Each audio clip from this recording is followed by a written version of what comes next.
وَلَقَدْ يَسَّرْنَا الْقُرْآنَ لِلذِّكْرِ فَهَلْ مِن مُّدَّكِرٍ۔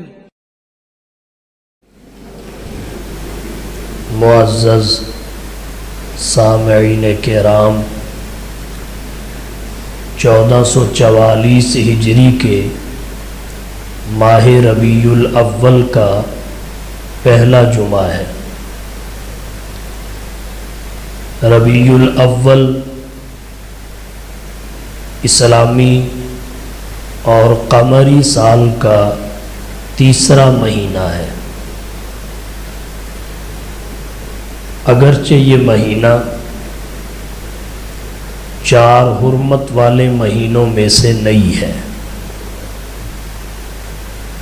اور نہ ہی رمضان اور شعبان کی طرح دیگر مہینوں سے افضل ہے، لیکن اس کے باوجود بعض اعتبارات سے دیگر مہینوں پر فائق ہے۔ اسی فوقیت کو پیش نظر رکھتے ہوئے حکیم الامت مجدد الملت حضرت مولانا اشرف علی صاحب تھانوی رحمہ اللہ نے اپنے مواعظ میں ایک ایسی فضیلت اور منقبت ہے جو دیگر مہینوں پر فوقیت رکھتی ہے۔ وہ کیا ہے؟ ربیع فی ربیع فی ربیع و نور فوق نور فوق نور۔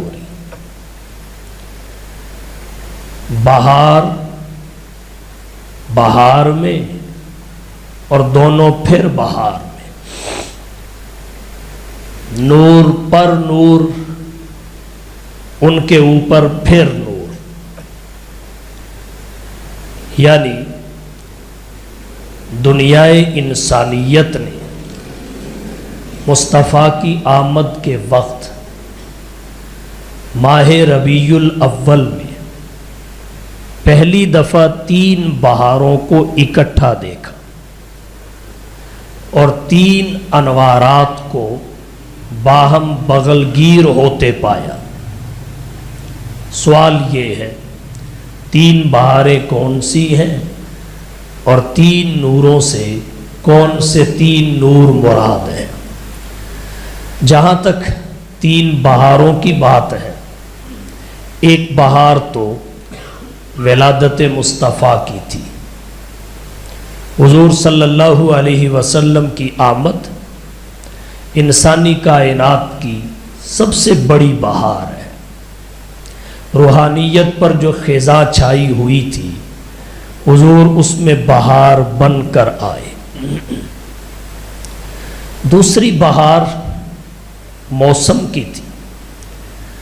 موسم آپ کی ولادت کے وقت بہار کا تھا، اور بہار کے موسم میں سبزہ وافر ہوتا ہے اور اس سے انسان کے دل و دماغ کو تر و تازگی محسوس ہوتی ہے۔ اور تیسری بہار اس سے مراد ربیع الاول ہے۔ عربی میں بہار کو ربیع کہتے ہیں۔ ولادت مصطفیٰ چونکہ ربیع الاول میں ہوئی، تو تیسری ربیع اور بہار سے مراد ماہ ربیع الاول ہے۔ یہ 3 بہاریں کائنات میں پہلی دفعہ دیکھی گئی، اس لیے فرمایا ربیع فی ربیع فی ربیع و نور فوق نور فوق نور۔ 3 انوارات کو باہم بغل گیر ہوتے دنیا نے دیکھا پہلی دفعہ۔ 3 انوارات کون سے ہیں؟ ایک نور حضور کی ذات گرامی کا ہے۔ یاد رکھیے، حضور صلی اللہ علیہ وسلم ذات کے لحاظ سے تو بشر ہیں، بلکہ سید البشر ہیں۔ قرآن کریم کی نص قطعی سے ثابت ہے، قل انما انا بشر مثلکم یوحی الی انما الہکم الہ واحد۔ قرآن کریم کے بعد احادیث نبوی اسی کی وضاحت کرتی ہے۔ حضور نے فرمایا انا بشر، میں بشر ہوں۔ تو آپ صلی اللہ علیہ وسلم ذات کے لحاظ سے بشر ہیں، بلکہ سید البشر ہیں۔ علامہ اقبال مرحوم نے فرمایا فرشتہ مجھ کو کہنے سے میری تحقیر ہوتی ہے، فرشتہ مجھ کو کہنے سے میری تحقیر ہوتی ہے، میں مسجود ملائک ہوں مجھے انسان رہنے دو۔ تو ذات کے لحاظ سے آپ بشر ہی نہیں سید البشر ہیں، اور صفات کے لحاظ سے نور ہی نہیں بلکہ نورانیوں کے لیے بھی محل رشک ہے۔ نورانی تو آپ کے خادم ہیں، آپ ان کے مخدوم ہیں۔ آپ صلی اللہ علیہ وسلم صفات کے لحاظ سے نور ہیں، تو ایک نور سے حضور مراد ہیں، کیونکہ صفاتی لحاظ سے آپ نور ہیں، ذات کے لحاظ سے بشر ہیں۔ نمبر 2، آپ کی ولادت کے وقت موسم چونکہ بہار کا تھا، اور بہار میں ہر طرف سبزہ، درخت اور پتے لہلہاتے نظر آتے ہیں، درخت سبز عبائیں پہن لیتے ہیں، یہ دوسرا نور ہے، منظر۔ اور تیسرے نور سے مراد ماہ ربیع الاول ہے، کیونکہ وہ دو نوروں کے لیے ظرف زمان ہونے کی وجہ سے بمنزلہ نور کے ہو گیا۔ نور فوق نور فوق نور۔ یہاں ایک بات اور عرض کرتا چلا، اس کا مطلب یہ نہیں ہے اس شعر کی بنیاد پر ربیع الاول کا نام تبدیل کر دیا جائے، جیسا کہ ہمارے معاشرہ میں دیکھنے، پڑھنے اور سننے کو ملتا ہے۔ ماہ ربیع الاول کو ربیع النور کہا جاتا ہے، یہ درست نہیں ہے۔ وجہ کیا ہے؟ اس کے بعد والا مہینہ ربیع الثانی ہے۔ الاول والثانی ہما اسمان اضافیان، اول اور ثانی یہ دونوں اسم اضافی ہیں، اول ثانی کا پتہ دیتا ہے، ثانی اول کا پتہ دیتا ہے۔ اگر ربیع الاول کو ربیع النور کہا جانے لگے تو پھر ربیع الثانی کو کیا کہو گے؟ ثانی کس کی طرف نسبت کرتے ہوئے بنے گا؟ پھر تم اس کا نام بھی تبدیل کرنے دوڑو گے، اسے ربیع السرور کہنے لگو گے۔ بہرحال کچھ اعتبارات سے ربیع الاول دیگر مہینوں سے فائق ہے، اور اسی جزوی فوقیت کی طرف اشارہ کیا گیا اس شعر میں۔ لہذا الشہر فی الاسلام فضل ومنقبۃ تفوق علی الشہور ربیع فی ربیع فی ربیع ونور فوق نور فوق نور۔ جناب نبی کریم صلی اللہ علیہ وسلم کی ذات گرامی کے ساتھ ربیع الاول کو جتنی نسبتیں حاصل ہیں شاید اتنی بھی دیگر کو نہیں ہیں، قوی نسبتیں۔ مثلا ربیع الاول حضور کی ولادت کا مہینہ بھی ہے، اعطاء رسالت کا مہینہ بھی ہے، آپ کی ہجرت کا مہینہ بھی ہے، وفات اور رحلت کا مہینہ بھی ہے۔ اور جن چار چیزوں کو میں نے ذکر کیا، ولادت رسول، رسالت، ہجرت، وفات اور رحلت، یہ سیرت طیبہ کے جمیع اجزاء میں بڑے اور اہم اجزاء ہیں، چاروں کے چاروں ربیع الاول میں پیش آئے۔ اس لیے ماہ ربیع الاول کو حضور کی ذات گرامی کے ساتھ قوی نسبت ہے۔ ہمارے معاشرہ میں ربیع الاول کو فقط ماہ ولادت کہنے پہ اکتفا کیا جاتا ہے، اور اسے ولادت کے ساتھ ہی مختص کر دیا گیا، جبکہ یہ ماہ ولادت ہی نہیں، ماہ رسالت بھی ہے، ماہ ہجرت بھی ہے، ماہ وفات اور رحلت بھی ہے۔ اس کی اگلی حیثیتوں کا ذکر نہیں کیا جاتا، اگرچہ ہر وہ چیز اہم ہے جس کی نسبت مصطفیٰ کی ذات گرامی سے ہے۔ ولادت رسول کی آپ کی جانب منسوب ہونے کی وجہ سے احترام اور اکرام کے لائق ہے۔ اس کا ذکر ایمان کو اگرچہ جلا بخشتا ہے، مگر اگلی جو 3 باتیں ہیں ان کی نسبت بھی تو مصطفیٰ کی طرف ہے، اور وہ ولادت کا مقصود ہے۔ ولادت ان کے لیے ذریعے کے درجہ میں ہے، تو فقط ولادت کے ساتھ اس مہینے کو خاص کر دینا یہ نبی کی رسالت، نبی کی سیرت، نبی کی شریعت سے روگردانی کے مترادف ہے۔ جناب نبی کریم صلی اللہ علیہ وسلم کا ذکر خیر، تذکرہ سیرت ہماری ضرورت ہے، اور آپ کا ذکر خیر نہ کسی مکان کی قید سے مقید ہے، نہ کسی زمانے کے ساتھ مخصوص ہے۔ ہر وقت حضور کا ذکر ہوتا ہے، ہوتا رہے گا، ہر جگہ ہوتا ہے، ہوتا رہے گا۔ وہ ممالک جو اسلامی ممالک کی فہرست میں نہیں آتے، وہاں بھی ذکر مصطفیٰ کی گونج اور صدا سنائی دیتی ہے۔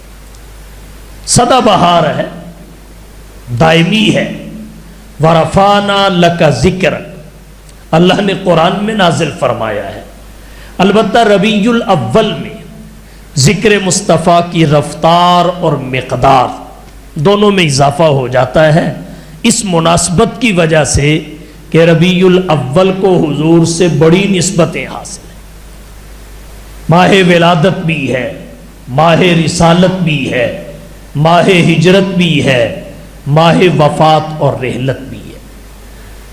تو ذکر کی مقدار اور رفتار بڑھ جاتی ہے، صدا اور گونج میں اضافہ ہو جاتا ہے، وگرنہ کوئی گھڑی اس کائنات میں ایسی نہیں ہے جب نبی کی سیرت اور ذکر کی صدا اور گونج رکی اور تھمی ہو۔ حضور کی سیرت کا تذکرہ ہماری ضرورت ہے، اور اس کی 4 وجوہات آپ کی توجہ کی نظر کروں گا۔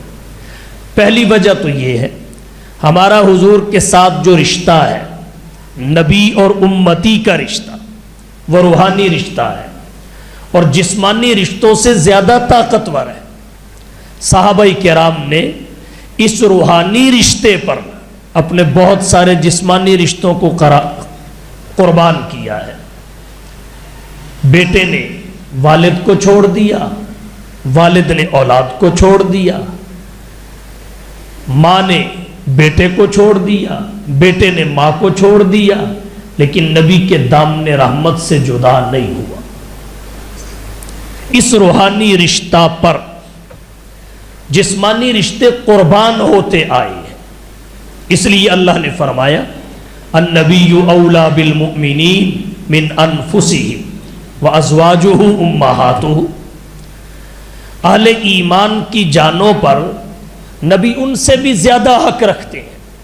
اگر کوئی شخص از خود اپنی مرضی سے آگ میں جل کر مر جائے تو حرام ہے، پانی میں ڈوب کر مر جائے تو حرام ہے، پہاڑ سے کود کر مر جائے تو حرام ہے، لیکن اللہ کے نبی فرما دے تو واجب اور لازم ہے، اس لیے کہ جو حق اس پر مصطفیٰ کو ہے وہ خود اس کو بھی نہیں ہے۔ النبی اولا بالمؤمنین من انفسہم وازواجہ امہاتہ۔ تو ہمارا حضور کے ساتھ جو رشتہ ہے، نبی اور امتی کا رشتہ، روحانی رشتہ، یہ جسمانی رشتوں سے زیادہ پاورفل ہے۔ اس کی طاقت، اہمیت اور حیثیت بڑھ کر ہے۔ تو یہ رشتہ اس بات کا تقاضا کرتا ہے کہ نبی کی سیرت، نبی کی سوانح، نبی کے احوال کا ذکر ہوتا رہے۔ دوسری وجہ یہ ہے، حضور صلی اللہ علیہ وسلم ہمارے مقتدا ہے، پیشوا ہے۔ ہماری زندگی کی بنیاد نبی کی زندگی پہ ہے۔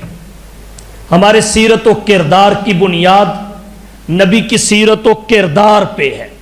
امتی کی زندگی نبی کی زندگی سے بنتی ہے. یہی وجہ ہے حدیث کی کتابیں اٹھا لیں, سیرت کی کتابیں اٹھا لیں, اللہ نے اپنے نبی کی ایک ایک ادا کو محفوظ کرایا ہے.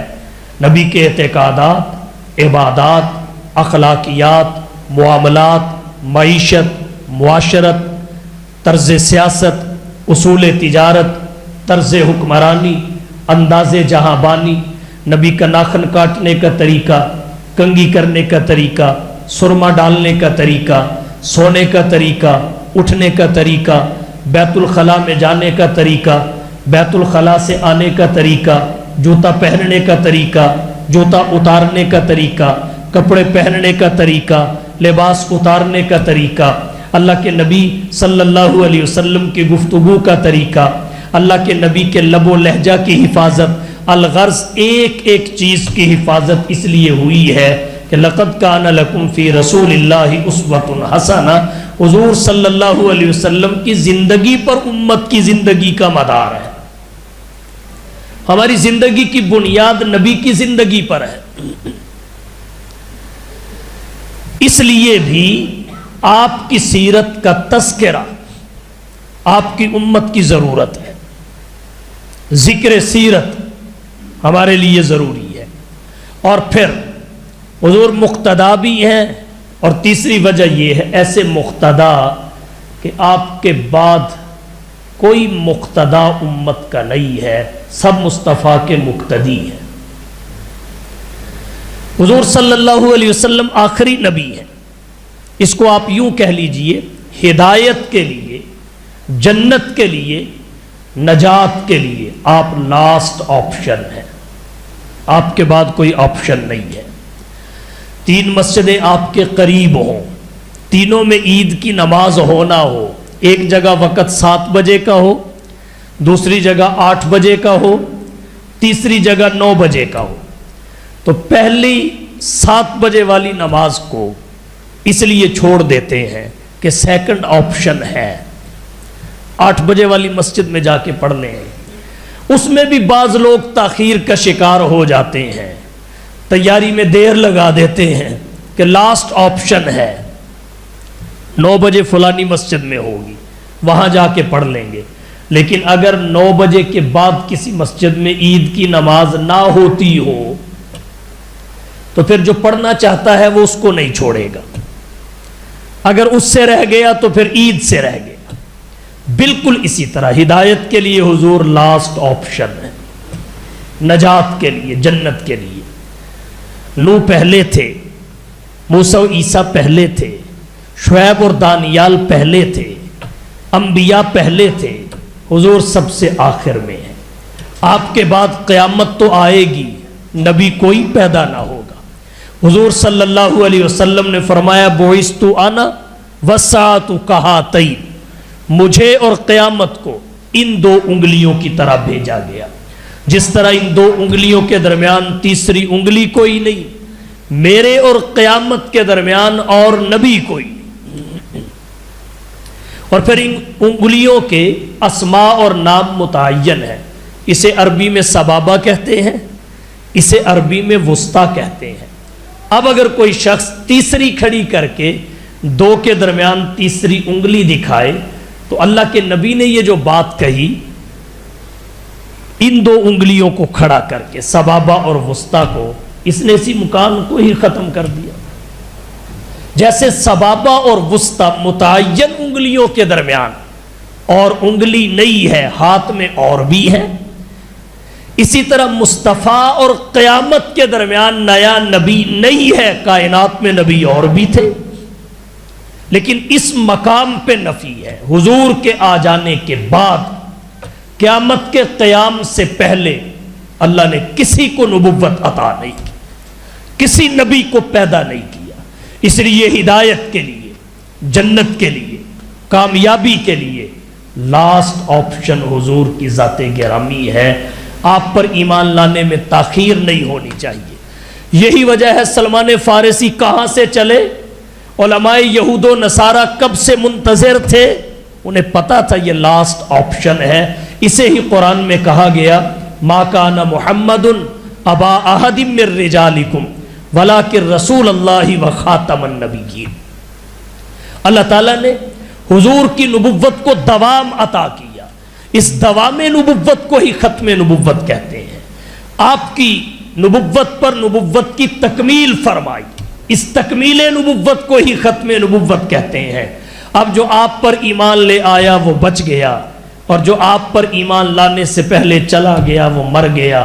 اس لیے حضور صلی اللہ علیہ وسلم کا ذکر خیر، آپ کی سیرت کا تذکرہ سیرت ہمارے لیے ضروری ہے کہ آپ مقتدا بھی ہیں اور آخری بھی ہیں۔ اور ایک چوتھی وجہ اور ہے، وہ چوتھی وجہ یہ ہے کہ حضور ہمارے محبوب ہیں، اور آپ کے ساتھ کیسی محبت کا حکم ہے؟ بخاری و مسلم میں حضرت انس رضی اللہ تعالی عنہ سے روایت آتی ہے، حضور صلی اللہ علیہ وسلم نے فرمایا لا یؤمن احدکم حتی اکون احب الیہ من والدہ وولدہ والناس اجمعین۔ تم میں سے کوئی بھی شخص اس وقت تک ایمان کے اعتبار سے کامل نہیں ہو سکتا جب تک اسے میرے ساتھ، حضور نے فرمایا جب تک مجھ سے اپنے والدین، اپنی اولاد، حتیٰ کہ پوری انسانیت سے بڑھ کر محبت نہیں کرنے لگ جاتا۔ یہ تکمیل ایمان کی نشانی ہے کہ حضور کے ساتھ فقط محبت نہ ہو، تمام محبتوں سے بڑھ کر محبت، غالب محبت، جس کے برابر بھی کوئی محبت نہ ہو۔ تو حضور ہمارے محبوب ہیں، اور محبوب کا تذکرہ کیا نہیں جاتا، محبت خود کرواتی ہے۔ من احب شیئا اکثر ذکرہ، جو جس شے سے محبت کرتا ہے اس کا ذکر بھی کثرت سے کرتا ہے۔ تو آپ کی محبوبیت کا تقاضا یہ ہے آپ کا ذکر ہی نہ ہو بلکہ کثرت سے ذکر ہو، ذکر کی کثرت ہو۔ تو ان وجوہ کی بنا پر آپ کی سیرت کا تذکرہ ضروری ہے۔ سال بھر کے لیے کسی مکان اور کسی زمانے کا پابند نہیں ہے نبی کا ذکر۔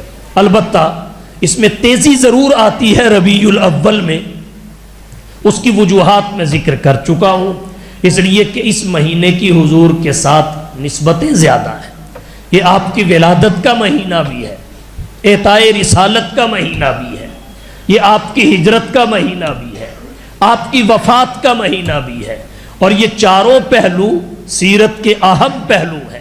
اس کے علاوہ بہت سارے سیرت کے اجزاء اور پہلو ہیں جن کا وقوع ماہ ربیع الاول میں ہوا ہے۔ تو اس وجہ سے ذکر مصطفیٰ میں اس مہینے میں تیزی آ جاتی ہے۔ آج کی گفتگو اس تمہید کے بعد آپ صلی اللہ علیہ وسلم کی ولادت سے پہلے کے حالات پہ کرنا چاہتا ہوں، جن حالات کی وجہ سے حضور کا تشریف لانا ضروری تھا، جن حالات کی وجہ سے آپ کی بعثت کے سوا راستہ نہیں تھا۔ حضور صلی اللہ علیہ وسلم کی بعثت، آپ کی آمد سے قبل عرب کے 5 مذاہب معروف تھے: یہودیت، عیسائیت، مجوسیت، مشرکین عرب، حنفاء موحدین، یہ 5 طبقے تھے۔ حنفاء موحدین اگرچہ تعلیمات ابراہیمی پر قائم تھے، مگر ان کی تکمیل کے لیے حضور کے منتظر تھے، مسیحا کے منتظر تھے، تعلیمات ابراہیمی پر تھے۔ اس کے علاوہ جتنے مذاہب تھے سب کے سب بے راہ روی کا شکار ہو چکے تھے، اعتقادات کے معاملے میں بھی، عبادات کے معاملہ میں بھی، اخلاقیات کے معاملہ میں بھی، معاشرت کے معاملہ میں۔ اعتقادی بے راہ روی کا عالم یہ تھا، پانی کی موجوں اور لہروں کو معبود کہہ دیتے، ہواؤں کے جھونکوں کو الہ مان لیتے، چاند سورج اور ستاروں کی پرستش کرنے لگ جاتے، جانوروں اور حیوانوں کے سامنے جبین نیاز کا تقدس پامال کرنے لگ جاتے۔ اعتقادی بے راہ روی یہ تھی، اپنے ہاتھوں سے گارے مٹی کے، پتھر کے، کھانے پینے کی چیزوں کے بت تراشتے، ان کی پوجا کرتے، اور جب بھوک لگتی تو ان کو توڑ کے پانی ڈال کے پکا کے کھا بھی لیتے. ہر چڑھتی چمکتی شے کے سامنے جبین نیاز کا تقدس پامال کرتے. یہ ان کی اعتقادی بے رہ روی تھی, یہ ان کی فکری بے رہ روی تھی. اور اس کے بعد جب آپ عبادات کا معاملہ دیکھیں تو عبادات کی بے رہ روی اس قدر, کعبۃ اللہ کا طواف کرتے تھے لیکن ننگے بدن, مرد بالکل ننگے, عورتیں چڈی نما کپڑا اپنے جسم پہ مخصوص جگہ پہ لپیٹ کر کعبۃ اللہ کا طواف کرتے. اگر کسی کو کسی مجاور نے کوئی کپڑا دے دیا نہیں تو یہ سلسلہ چل رہا ہے. اسلام سے پہلے کے حج میں اور اسلام کے بعد کے حج میں جو فرق ہے ان میں سے ایک فرق یہ ہے کہ پہلے طواف اس طرح ہوتا تھا اور اب کپڑوں کے ساتھ ہوتا ہے, اگرچہ مخصوص حالت میں مخصوص ہیئت کا کپڑا ہوتا ہے. بہرحال یہ ان کی عبادات کی تنزلی تھی, عبادات کا قبلہ ٹیڑھا ہو چکا تھا. اور پھر معاملات ان کے کس حد تک بگڑ چکے تھے؟ معاملات ان کے اس حد تک بگڑ گئے, عورت کو حق وراثت سے محروم کر دیا. عورت کو وراثت میں کوئی حصہ نہیں ملتا تھا, بلکہ اسے تو زندہ رہنے کا حق ہی نہیں دیا جاتا تھا. ہاں, اگر باپ کے نکاح میں کئی عورتیں ہیں جن کی کوئی حد اس زمانے میں نہیں تھی, اگر باپ کا انتقال ہو گیا تو حقیقی والدہ کو چھوڑ کر باپ کی دیگر منکوحہ کو اولاد تقسیم کر لیتی تھی, اور ان پہ پھر جو ظلم و ستم ساری زندگی ہوتا تھا وہ ناقابل بیان ہے. یہ ان کے معاملات تھے, راہزنی کرتے تھے, جس کا لے لیا دینے کا نام نہیں. اعتقادات بھی بگڑ گئے, عبادات بھی درست نہ رہی, تصور تھا عبادت کا, معاملات بھی بے رہ روی کا شکار ہو گئے. اخلاقیات کیا تھے؟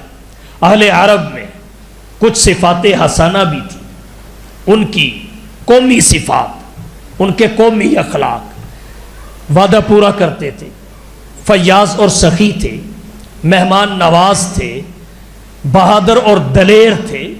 یہ ان کی قومی اور خاندانی صفات ہیں. مگر صفات سیئہ, اخلاق رذیلہ اس قدر غالب آ چکے تھے کہ یہ ان کے نیچے دب کر رہ گئی تھی. شراب خوری, بے حیائی, عورتوں کی بولی لگانا, حسد, بغض, عداوت, ریاکاری, خود نمائی, فصاحت و بلاغت کو بے حیائی کے لیے استعمال کرنا اور اپنے اشعار میں اس کی تشہیر کرنا. یہ ان کے اخلاقیات کی تنزلی تھی. آخر میں ان کی معاشرت کو دیکھیے, رہن سہن کیسا تھا. معاشرت کے معاملہ میں وہ کس گراوٹ کا شکار تھے. قرآن کہتا ہے ظلمات بعضھا فوق بعض, اندھیروں پر اندھیرے چڑھے ہوئے تھے. معاملات, اخلاقیات, عبادات, اعتقادات. اب ان کی معاشرت دیکھیے, معاشرت کیسی تھی. مخصوص دنوں میں عورت کا پرسان حال کوئی نہیں ہوتا تھا. معاشرت ان کی کیسی تھی, لڑائیوں کی نظر ساری زندگی ہو جاتی. عرب کی ایک جنگ ہوئی جو ہماری عربی ادب کے کتابوں میں ذکر کی گئی, اسے حرب بعاث کہتے ہیں.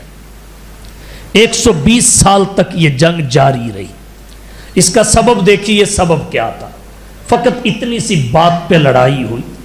ایک قبیلے کی زمین میں ایک درخت تھا, اس پہ ایک گھونسلہ تھا, گھونسلے میں پرندے کے انڈے تھے. دوسرے قبیلے کے آدمی نے آ کے ایک پتھر پھینکا, اس سے انڈے ٹوٹ گئے.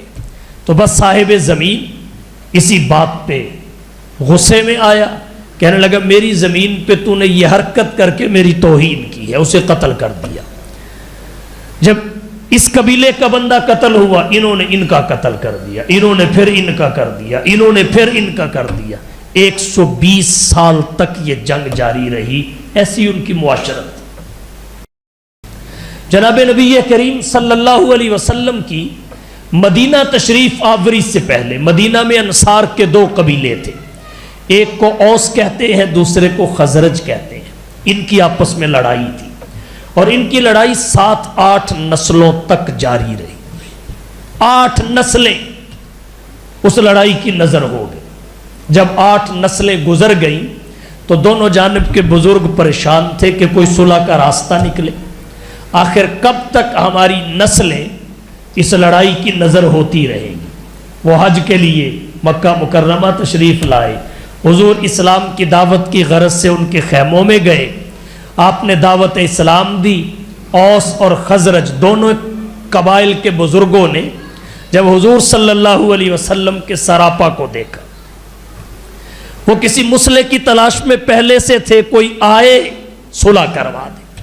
جب حضور کو دیکھا تو وہ سمجھ گئے اس ہستی سے کامل ہستی ہماری صلح کے لیے اور کوئی نہیں ہو سکتی، اس سے بہتر شخصیت کوئی میسر نہیں آ سکتی۔ آنکھوں آنکھوں میں اشارے کیے، حضور صلی اللہ علیہ وسلم سے ملاقات کی۔ اللہ راستے نکالتا ہے، تکوینی امور ہے، انہیں صلح کروانے کے لیے مسئلے کی ضرورت تھی، حضور کو ریاست بنانے کے لیے جگہ کی ضرورت تھی۔ اللہ نے ان کی ضرورت بھی پوری کر دی، ان کی ضرورت بھی پوری کر دی۔ وعدہ معاہدہ ہوا، بیعت ہوئی، بیعت عقبہ ثانیہ کے بعد حضور مدینہ تشریف لے گئے، ان کی صلح کروائی، وہ بھائی بھائی بن گئے اور حضور صلی اللہ علیہ وسلم نے مدینہ میں اسلامی ریاست کی بنیاد رکھی۔ حضرت عائشہ رضی اللہ تعالی عنہا کے سامنے اوس اور خزرج کی خواتین کسی وقت افسوس کا اظہار کرتی کہ ہماری 7-8 نسلیں اس لڑائی کی نظر ہو گئی، تو حضرت عائشہ کہتی اگر 7-8 نسلیں اس لڑائی کی نظر ہوئی ہیں تو اللہ نے اس کے بدلے میں تمہیں اتنی بڑی نعمت عطا کی ہے کہ تمہارے تصور سے بالا ہے۔ وہ نعمت کیا ہے؟ حضور کی مدینہ میں تشریف آمد۔ تمہاری 7-8 نسلیں اس لڑائی کی نظر ہوئی تو اللہ نے تمہیں نعم البدل عطا کیا۔ تمہیں مسئلے کی ضرورت تھی، تم حضور کی خدمت میں پہنچے، حضور کو اللہ نے تمہارے پاس بھیج دیا، آپ مکہ چھوڑ کر مدینہ آئے اور پھر مدینہ میں ہی رہ گئے۔ حضور کا مدفن مدینہ میں ہے، مولد اگرچہ مکہ میں ہے، مدفن آپ کا مدینہ میں ہے، تو کہا یہ اللہ تعالیٰ نے تمہارے اس نقصان کا ازالہ کرتے ہوئے تمہیں نعم البدل عطا کیا ہے، تمہیں ان لڑائیوں کی وجہ سے مصطفیٰ مل گئے ہیں۔ تو عرض یہ کر رہا ہوں ان کی معاشرت ایسی تھی، عورتوں کی بولیاں لگتی تھی، وہ اپنی ہی عزتوں پہ میلی نگاہ رکھ لیتے تھے۔ الغرض حالات ایسے تھے، بعثت مصطفیٰ سے قبل کائنات مسیحا تلاش کر رہی تھی۔ کسی نے کہا آقا بدلا ہوا تھا رنگ گلوں کا تیرے بغیر، بدلا ہوا تھا رنگ گلوں کا تیرے بغیر، اور ایک خاک سی اڑی ہوئی سارے چمن میں تھی۔ حالات کا تقاضا یہ تھا کہ جیسے اندھیرے گہرے ہو چکے، ظلماتم بعضها فوق بعض کا منظر قائم ہو گیا، اب مسیحا بھی سب سے بڑا آئے، مسیحا سب سے بڑا آئے، اور سب سے بڑا مسیحا اللہ نے اس کائنات کے لیے حضور کی ذات گرامی کی شکل میں بنایا، اور حالات صحیح معنوں میں آپ ہی کی آمد کے اس وقت منتظر تھے۔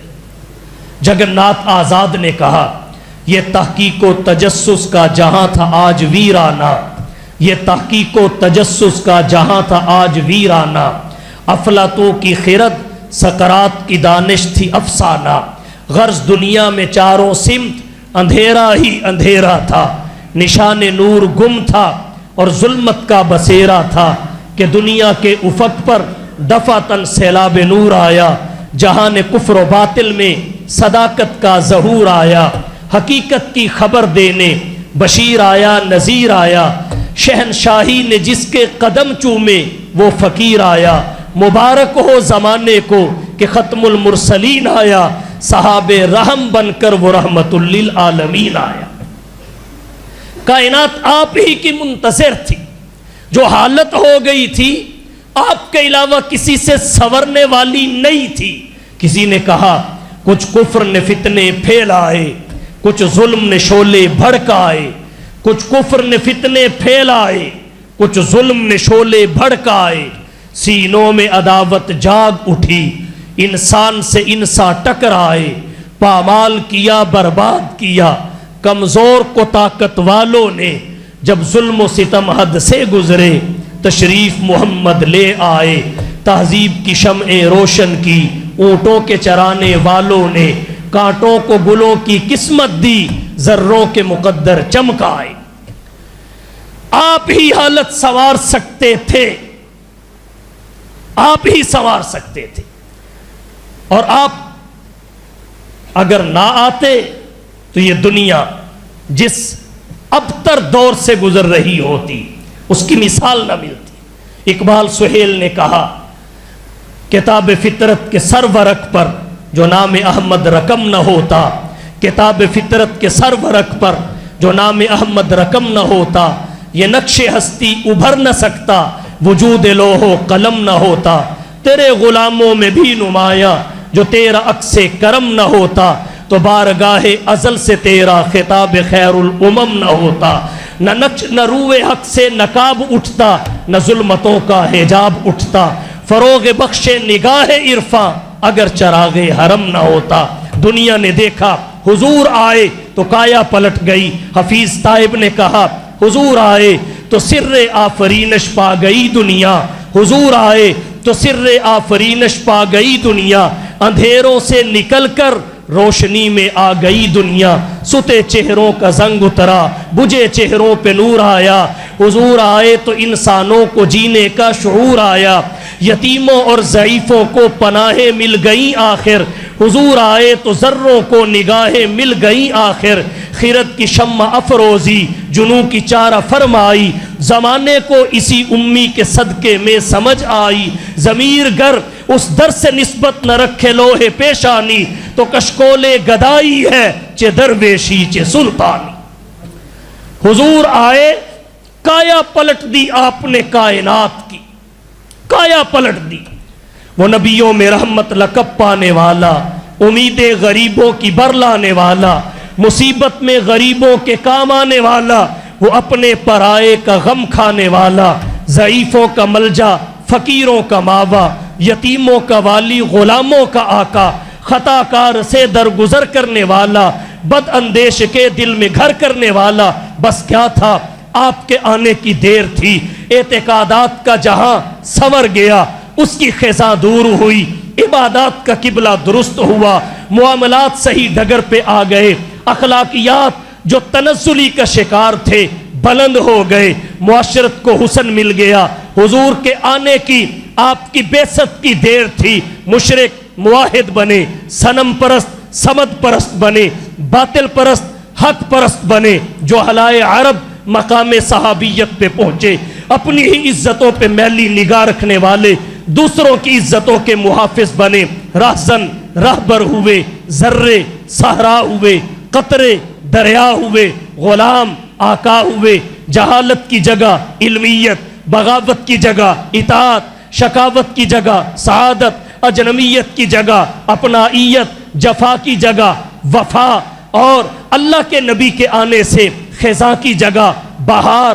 آقا درفشانی نے تیری قطروں کو دریا کر دیا، درفشانی نے تیری قطروں کو دریا کر دیا، دل کو روشن آنکھوں کو بینا کر دیا، خود نہ تھے جو راہ پر اوروں کے ہادی بن گئے، کیا نظر تھی جس نے مردوں کو مسیحا کر دیا، حضور نے یہ انقلاب بپا کیسے کیا، اس کی تفصیلات اگلے جمعہ کو۔ وآخر دعوانا ان الحمدللہ رب العالمین۔